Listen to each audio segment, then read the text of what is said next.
Mis hermanos, qué bendición volverlos a saludar y compartir con ustedes una vez más la palabra del Señor. Quiero dar la bienvenida a cada uno de ustedes y de manera especial a nuestro hermano Héctor. Hermano Héctor, allá vemos atrás, hermano Héctor, qué bueno ver, hermano Héctor. Y también tenemos a nuestra hermana María. Hermana María, nos hacía falta 2 semanitas. Qué bueno verla, hermana, Dios la bendiga. Oye, si por ahí hay alguien más que se nos había escapado, pues bienvenidos mis hermanos, Dios les bendiga. Vamos a meditar hoy en la palabra del Señor. Para los que tienen sus Biblias, vamos a buscar en el libro de Hechos, en su capítulo 9. Hechos en su capítulo 9, vamos a leer versículos 1 al 31, hermanos, para poder aprender hoy de la palabra de Dios. Hechos capítulo 9, 1 al 31, y dice así la palabra del Señor. Saulo, respirando aún amenazas y muerte contra los discípulos del Señor, vino al sumo sacerdote y le pidió cartas para las sinagogas de Damasco, a fin de que si hallase algunos hombres o mujeres de este camino, los trajese presos a Jerusalén. Mas yendo por el camino, aconteció que al llegar cerca de Damasco, repentinamente le rodeó un resplandor de luz del cielo. Y cayendo en tierra, oyó una voz que le decía: Saulo, Saulo, ¿por qué me persigues? Él dijo: ¿quién eres, Señor? Y le dijo: yo soy Jesús, a quien tú persigues. ¿Dura cosa te es dar coces contra el aguijón? Él, temblando y temeroso, dijo: Señor, ¿qué quieres que yo haga? Y el Señor le dijo: levántate y entra en la ciudad, y se te dirá lo que debes de hacer. Y los hombres que iban con Saulo se pararon atónitos, oyendo a la verdad la voz, mas sin ver a nadie. Entonces Saulo se levantó de tierra y, abriendo los ojos, no veía a nadie. Así que, llevándole por la mano, le metieron en Damasco, donde estuvo 3 días sin ver y no comió ni bebió. Había entonces en Damasco un discípulo llamado Ananías, a quien el Señor dijo en visión: Ananías. Y él respondió: heme aquí, Señor. Y el Señor le dijo: levántate y ve a la calle que se llama Derecha, y busca en casa de Judas a uno llamado Saulo, Saulo de Tarso, porque he aquí él ora. Y ha visto en visión a un varón llamado Ananías, que entra y le pone las manos encima para que reciba la vista. Entonces Ananías respondió: Señor, he oído de muchos acerca de este hombre, cuántos males ha hecho a tus santos en Jerusalén, y aún aquí tiene autoridad de los principales sacerdotes para prender a todos los que invocan tu nombre. El Señor le dijo: ve, porque instrumento escogido me es este, para llevar mi nombre en presencia de los gentiles y de reyes y de los hijos de Israel. Porque yo le mostraré cuánto le es necesario padecer por mi nombre.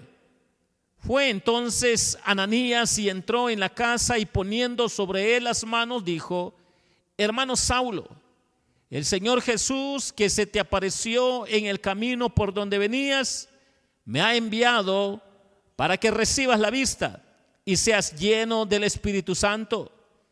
Y al momento le cayeron de los ojos como escamas, y recibió al instante la vista, y levantándose fue bautizado. Y habiendo tomado alimento, recobró fuerzas. Y estuvo Saulo por algunos días con los discípulos que estaban en Damasco. Enseguida predicaba a Cristo en las sinagogas, diciendo que este era el Hijo de Dios. Y todos los que le oían estaban atónitos y decían: ¿no es este el que asolaba en Jerusalén a los que invocan este nombre? Y a eso vino acá, para llevarlos presos ante los principales sacerdotes. Pero Pablo mucho más se esforzaba y confundía a los judíos que moraban en Damasco, demostrándoles que Jesús era el Cristo. Pasados muchos días, los judíos resolvieron en consejo matarle, pero sus acechanzas llegaron a conocimiento de Saulo, y ellos guardaban las puertas de día y de noche para matarle. Entonces los discípulos, tomándole de noche, le bajaron por el muro, descolgándole en un canasto. Cuando llegó a Jerusalén, trataba de juntarse con los discípulos, pero todos le tenían miedo, no creyendo que fuese discípulo. Entonces, tomándole, le trajo a los apóstoles y les contó cómo Saulo había visto en el camino al Señor, el cual le había hablado, y como en Damasco había hablado valerosamente en el nombre de Jesús, y estaba con ellos en Jerusalén, entraba y salía, y hablaba denodamente en el nombre del Señor, y disputaba con los griegos, pero estos procuraban matarle. Cuando supieron esto, los hermanos le llevaron hasta Cesarea y le enviaron a Tarso. Entonces las iglesias tenían paz por toda Judea, Galilea, Samaria, y eran edificadas, andando en el temor del Señor, y se acrecentaban fortalecidas por el Espíritu Santo. Hermanos, este pasaje de la palabra del Señor nos va a ayudar para comprender este tema. El camino a la redención es el tema que quiero compartir con cada uno de ustedes para poder aprender un poco de la palabra del Señor sobre el camino a la redención. Mis hermanos, sabemos que hay un significado para la palabra redención que tiene que ver con rescate. Y cuando nosotros tenemos esta idea, podemos comprender, mis hermanos, que en los caminos de la vida hay caminos de turbulencia, hay caminos de odio, caminos de resentimiento, caminos de moralidad, caminos de religiosidad, caminos de sabiduría terrenal y diabólica contra la cruz de Cristo. Esto es lo que hay en la realidad del mundo. Pero ¿qué nos enseña el camino a la redención bíblicamente? ¿Qué es lo que nos interesa en esta preciosa mañana? La primera verdad, mis hermanos, lo podemos encontrar en este hermoso versículo bíblico, donde nos dice de esta manera el versículo 1: Saulo, respirando aún amenazas y muerte contra los discípulos del Señor, vino al sumo sacerdote. El camino a la redención es un camino de enemistad contra la cruz. Esa es una primera verdad que nos presenta el Evangelio para entender la realidad del mundo. Es un camino de enemistad contra la cruz. Tan mal informado estaba Saulo que pensaba que debía de hacer todo lo que pudiera contra el nombre de Jesucristo y que con eso le hacía un servicio a Dios. Imagínense el pensamiento de este hombre cuando todavía no era cristiano. Parecía que en esto estaba y consistía su fanatismo y racionalismo religioso, donde solo saca a luz su poca comprensión de la Escritura, ni aun siendo docto de las mismas Escrituras, porque lo había interpretado incorrectamente y ahora se topa con una realidad que nos va a dar grandes lecciones. Pero el camino a la redención es un camino de enemistad contra la cruz. No perdamos la esperanza, mis queridos hermanos, de la gracia renovadora para la conversión de los peores pecadores. Ni dejemos que ellos pierdan la esperanza en la misericordia de Dios, que perdona el pecado y que cambia y transforma al hombre. Más grande por ser enemigo de la cruz, Dios tiene todo el poder para poder enseñarnos que ni aun siendo enemigo de la cruz, hay algo más allá de esa enemistad, de esa ira, de ese odio contra la cruz. Aun siendo enemigo de la cruz, es señal del favor divino impedirnos por medio de la obra interior de su gracia o por los sucesos exteriores de su providencia continuar o ejecutar objetivos pecaminosos para la gloria de Dios cuando alcanza a un pecador. Mis hermanos, el camino a la redención, si es un camino de enemistad contra la cruz, esta es la realidad que vivió el apóstol Pablo, pero también la realidad que vive el mundo para comprender el contexto de lo que hoy nos está enseñando la palabra de Dios. Saulo vio al justo Redentor Jesucristo, que cerca de nosotros está el mundo invisible divino. Si Dios solo corre el velo, los objetos se presentan a la vista comparados con los cuales los que más se admira en esta tierra resulta vil y despreciable por ser enemigos de la cruz. Y Pablo, esto era lo que estaba por entender. Las revelaciones de Cristo a las pobres almas son humillantes por ser enemigos de la cruz. Las abaten profundamente con pobres pensamientos sobre sí mismos, como orgullo diabólico terrenal, como humanos que son los seres humanos. Y cuando nosotros vemos esta realidad, nos enseña que el camino a la redención es un camino de enemistad contra la cruz. Y el mismo apóstol Pablo en Filipenses 3:18 dice esta gran verdad. Y nos dice de esta manera: porque por ahí andan muchos, de los cuales os dije muchas veces, y aún ahora lo digo llorando, que son enemigos de la cruz de Cristo. De los labios del mismo apóstol Pablo, para comprender que un día él fue de ese grupo. Un día fue eso la realidad de su vida. El odio, resentimiento contra todos aquellos quienes se llamaban discípulos de Cristo o cristianos o seguidores de Cristo, pues para él era asunto.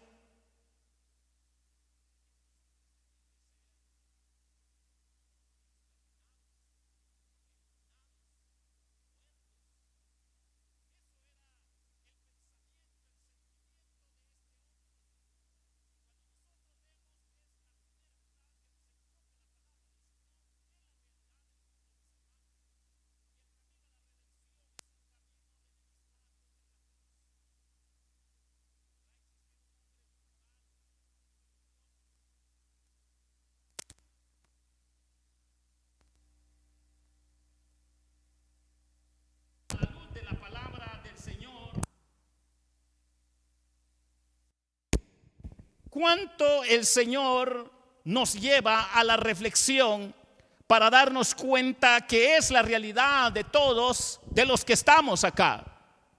Que un día fuimos enemigos de la cruz.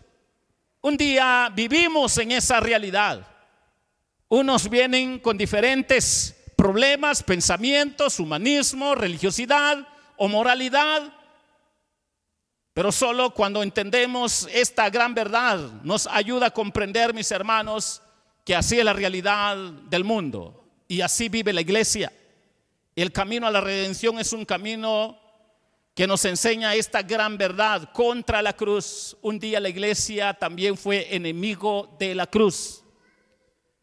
Pero hay otro pensamiento en la Biblia donde nos lleva a esta segunda reflexión. Versículo 6 dice de esta manera, 9:6, y aprendamos lo que dice la Biblia. Dice: él temblando y temeroso dijo: Señor, ¿qué quieres que yo haga? Y el Señor le dijo: levántate y entra a la ciudad y se te dirá lo que debes hacer. Mis hermanos, el camino a la redención también es un camino de regeneración por la cruz. Es la obra bendita de Dios, la obra de Jesucristo, la obra del poder del Espíritu Santo, quien obra sobrenaturalmente para que alguien nazca de nuevo. La Biblia dice que nosotros estábamos muertos en nuestros delitos y pecados, igual que la experiencia de Pablo. Y un muerto no tiene vida por sí mismo, está muerto. Y solo el poder de la palabra, el poder del evangelio, el poder del Santo Espíritu hace vivir, hace resucitar muertos, para entender, mis hermanos, que el camino a la redención es un camino de regeneración por la cruz.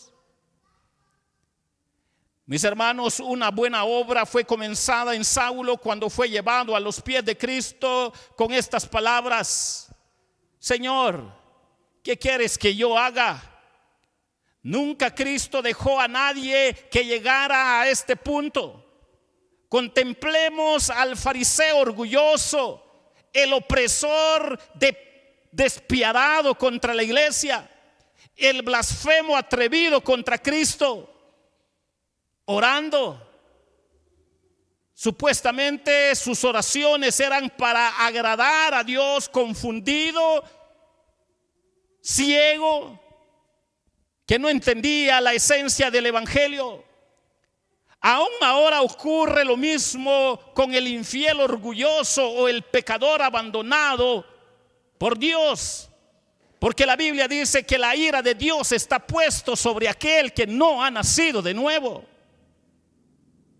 Qué noticias tan maravillosas y nuevas y felices son aquellos por todos los que entienden la naturaleza del evangelio de Cristo y el poder de la oración, de una oración como lo que presenta el pecador humillado, rogando las bendiciones de la salvación gratuita solo por la sangre de Cristo, que es la diferencia entre esta oración que ahora está a los pies de Cristo y sus oraciones anteriores, que eran oraciones religiosas que no pasaban de la terraza de la casa de este hombre. Este es el nuevo nacimiento del tirano y perseguidor Saulo de Tarso. En su encuentro con Jesucristo, él entiende que solo él rescata, solo él que convence, solo él quebranta. Ahora empezó a orarle de una manera diferente de lo que hacía antes, cuando decía sus oraciones, pero ahora las oraba. La gracia regeneradora pone a orar a la gente, pone a orar a la gente más sincera en el sentir de que son don nadie delante del Señor. Más fácil es que haya a un hombre vivo que no respira que a un cristiano vivo que no ora. Pero hasta los discípulos inminentes como Ananías vacilan en los conceptos, en la obra regeneradora de Dios. Podemos ver esto con lo que le pasó a Ananías. A veces ante las órdenes de su Señor, sin embargo, es la gloria del Señor superar, corregir nuestras bajas expectativas o comprensiones y mostrar que son vasos de su misericordia los que consideramos objetos de su venganza cuando no sabemos quiénes son sus escogidos en este mundo. Miren cómo describían los líderes de la iglesia la vida de este hombre. Señor, nos da miedo ir a ver a este hombre o visitarlo o que esté con nosotros. Tanto daño ha hecho a tu iglesia, ha arrasado a la iglesia. Miren nuestros conceptos cuando no entendemos lo que es la obra regeneradora del poder del evangelio, del Santo Espíritu, de nuestro bendito Señor Jesucristo. Que el camino a la redención es un camino de regeneración por la cruz, solo por la obra de la cruz. Y por eso, mis amados hermanos, la enseñanza del Espíritu Santo elimina del entendimiento las escamas de los ojos de ignorancia y orgullo religioso, como lo fue la experiencia de Saulo de Tarso. Pero también ayuda a aquellos cristianos quienes no logran entender y ver la obra sobrenatural que hace Jesucristo, que hace el Evangelio y su Santo Espíritu cuando transforma, perdona y cambia a los hombres que nacen de nuevo. Entonces el pecador llega a ser una nueva criatura. Saulo se sometió sin reservas, deseoso de saber lo que quería el Señor Jesús que él hiciera. Ahora ya su Señor, ahora sus pecados fueron puestos en orden delante de él. Estaba en tinieblas sobre su propio estado espiritual, Pablo, y herido en el espíritu por el pecado, convencido de pecado y de justicia, de juicio por la obra sobrenatural del Espíritu Santo en la propia vida del apóstol Pablo. Por eso él dice: Señor, ¿qué quieres que yo haga? Un hombre dependiente, sumiso, quebrantado.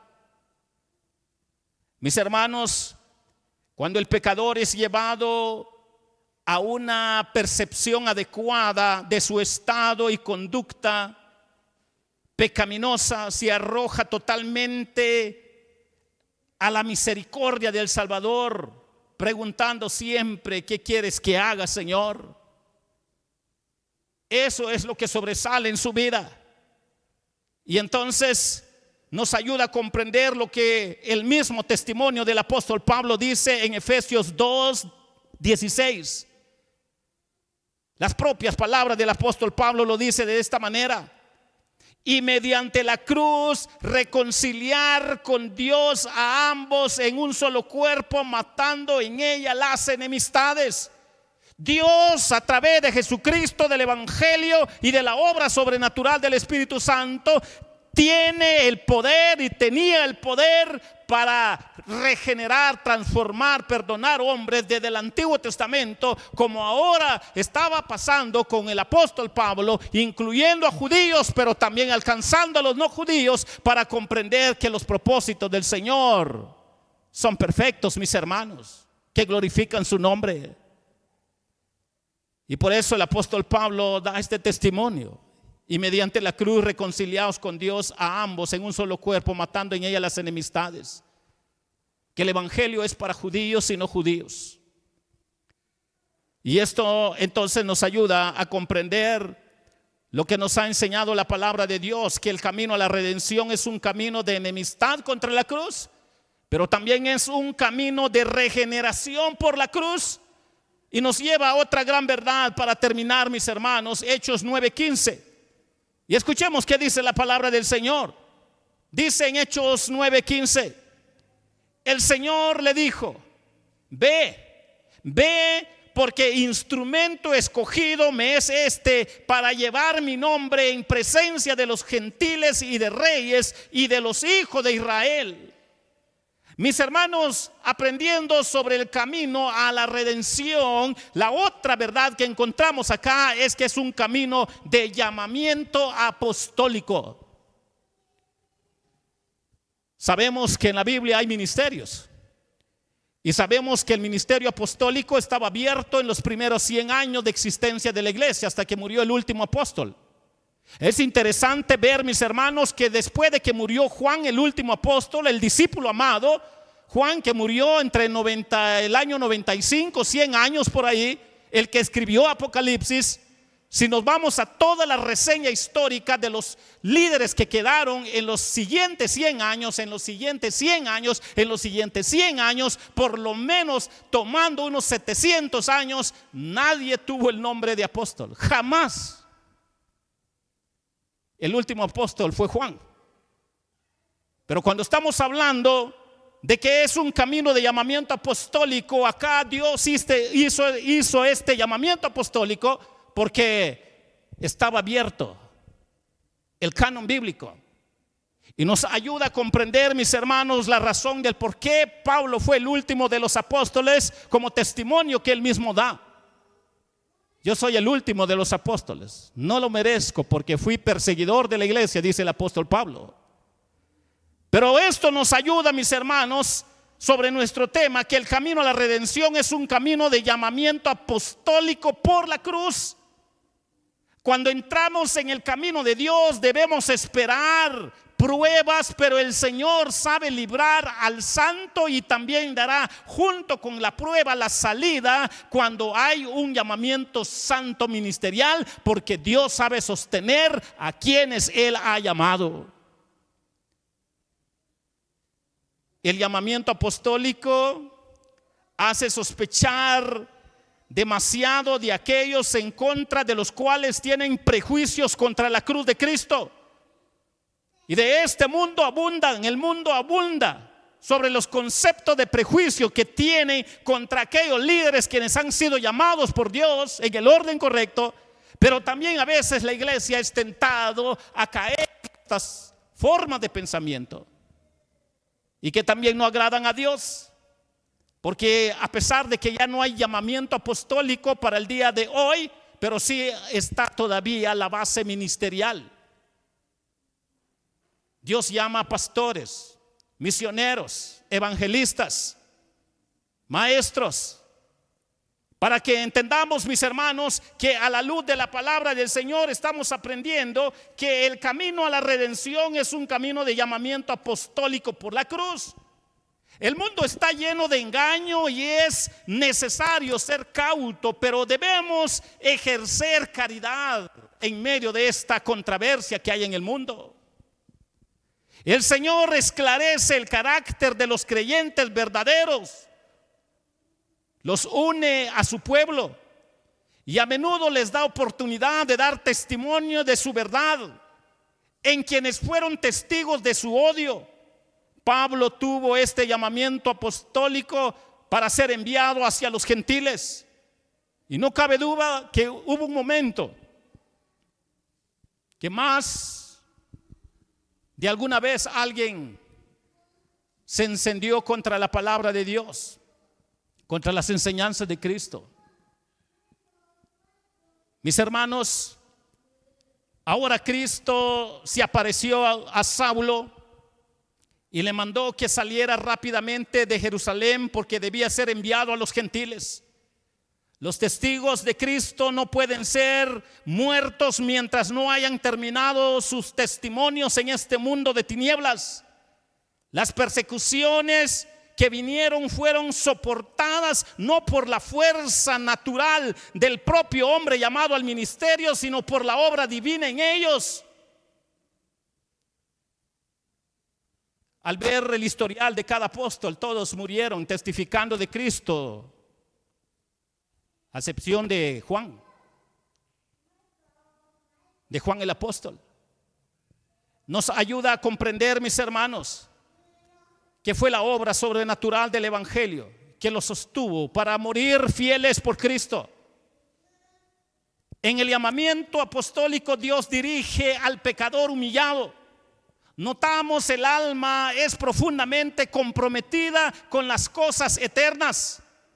Cuando el alma es comprometida con las cosas eternas es porque hay un llamamiento ministerial que Dios está por llamar o realizar o hacer, para que entendamos que hasta el día de hoy Dios sigue esperando que nosotros entendamos para que oremos por esta necesidad premiante. Jesús lo decía de esta manera: a la verdad la mies es mucha, pero los obreros pocos. Yo le pido a Dios que levante otra generación de pastores. Oro al Señor: Señor, levanta pastores. Nadie es eterno acá. El pastor se puede morir. El pastor no es eterno.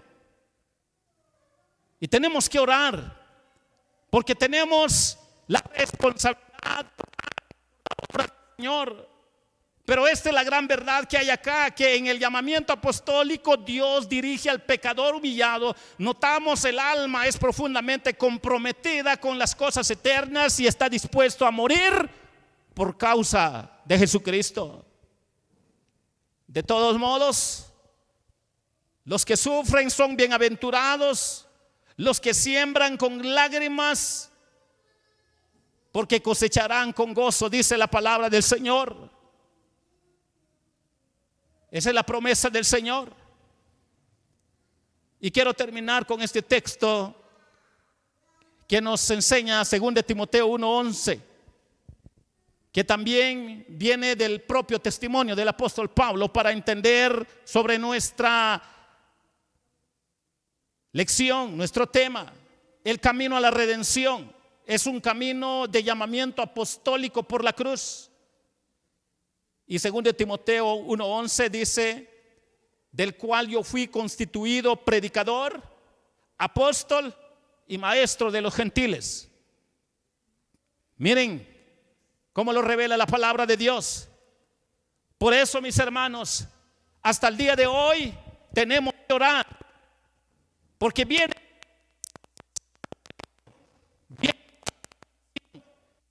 Tenemos que orar por hombres que de verdad amen la palabra, que se dediquen a la palabra, que tracen bien la palabra, porque el llamamiento al ministerio no está el llamamiento apostólico, está el llamamiento ministerial en otras áreas para que sean usados por Dios para su gloria y para su honra. Y hoy la palabra del Señor nos ha enseñado sobre el camino a la redención, que es un camino de enemistad contra la cruz.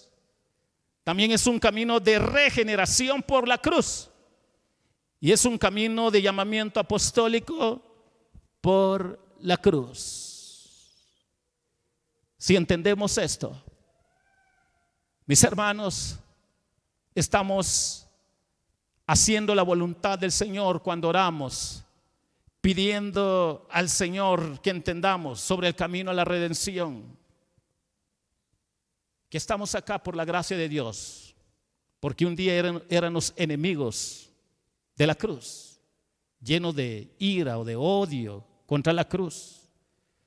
Pero la verdad de la regeneración, del nacimiento de vida espiritual también es real. Pero también la realidad de que hasta el día de hoy Dios sigue llamando a hombres al ministerio, pero también sigue llamando a hombres para que sean perdonados de sus pecados. Si entendemos lo que hoy nos ha hablado la palabra del Señor, hermanos, hay muchas necesidades, muchas necesidades.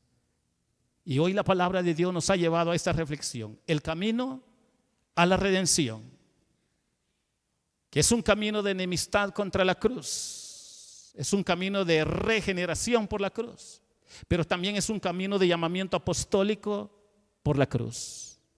Oremos para que la iglesia siga ensanchándose en este mundo mientras que Cristo retorne. Que el Señor les bendiga, hermanos.